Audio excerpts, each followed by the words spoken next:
Hey guys, it's Tiny Tom Logan. It's the first video at CES, so we have come to the Asus and ROG booth to have a look around. So we're going to have a start with some new AIOs. We've got the new Strix LC3 360.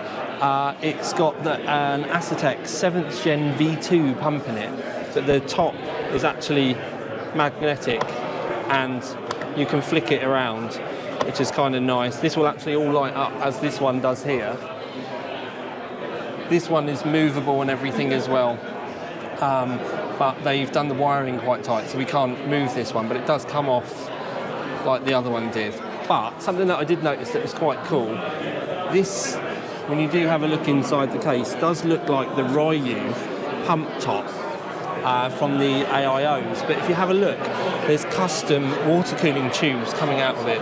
So there's no pump in that. That is just an Asus Ryu-based water block in a custom water cooling loop. So you get the AIO look with the LCD screen on the top, but it's in a custom water cooling loop. But I'm going to take the camera because I really want to show you this. So this is Asus BTF, back to front. So effectively, if you have a look, no cables down the side, no cables at the top. They are all around the back of the motherboard tray. We've got reviews for this stuff on the website already, so you can see the two 8-pins there. Other stuff's hidden underneath, including PCI Express, because something you guys did say was it was a real big shame that we were seeing power cables coming up to the graphics cards.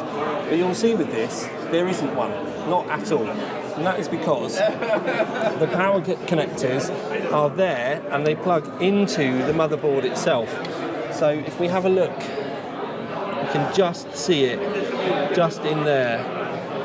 But it does mean that you can only run the Asus graphics card with an Asus motherboard, but if you're going to buy the pair of them anyway, then I think this is a really nice touch. And this is something that we've needed in the industry for such a long time.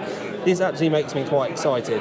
I actually hoped that we were going to get power connectors coming in with just like the 12 6x2 or something on the edge here, but to actually have it directly going into the PCB on the motherboard keeps it all really nice and clean. They say it's still perfectly capable of 600 watts. If you have a look as well, you can see that normally with a graphics card you have the gold pins and they're all individual.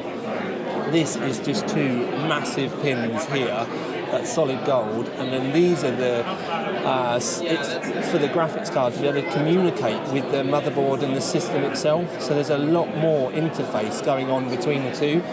This is one of the things that's actually made me really excited today already. Okay then peeps, so I have come to another area where we've got more of the white BTF stuff, and it gives you a better idea on the connector there, because when we come in and see, you can see the connector pins on the left and then the big thick ones, but obviously it's a white graphics card, so Tom is going to like it. It's a white tough, and I actually think I prefer the look of this to the Strix, which is annoying me greatly. Beautiful looking graphics card, nice little touches, but again, like I said, it's going to be part of the ecosystem because of this. And there is a tough gaming motherboard here where we can get a better look at the actual header itself, which is really nice. Something I did like a lot is the new release. So that you don't have to push the pin or anything anymore. It's a really soft release. Obviously they've had to cope with this, but now you just lift that up and you pull the graphics card straight out. But just to show you the BTF build itself, this is the Tough Gaming GT302, and I actually really like the industrial kind of effect on the front. The squares on this are really nice. It's metal and not plastic. It's carried on through the top, and it just looks really nice. Now obviously I am the white gaming guy anyway, but this really tickles my fancy, and I really like the logo as well. But it looks really nice. What do you think? Okay, yes, so the audio has drastically changed because I'm now doing a voiceover in the hotel room.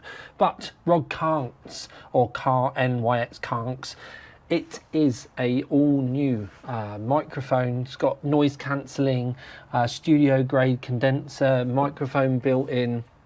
You'll see in a second, it can be hung on a frame as well as the funky stand for your desk. But it's the fact that it does come in black and white straight out the box. And I think all of you ROG fanboys are going to love having something else that you can buy. It's got a bit of RGB on it. It's going to be lovely. That was something I picked up and I thought was really nice. The other thing was this, randomly, laptops. So it's the ZenBook Duo. Any of you that follow me on Facebook will know that I have a dual screen set up on my desk, but it's an external portable secondary screen that you just plug in, whereas this is two screens that fold up almost like a laptop with a detachable keyboard. So your laptop keyboard, where it would normally be, is where the secondary screen is. But they've got a new one for 2024. Dual screen, but also powered by AI. So the dual screen's not new for Asus, but the AI side of it is, and it's really funky. And this would have been helping me out no end while I've been away traveling. As you can see in the glass box, it looked rather epic and rather lovely. But this is it for the first video for CES 2024. Thank you for tuning in.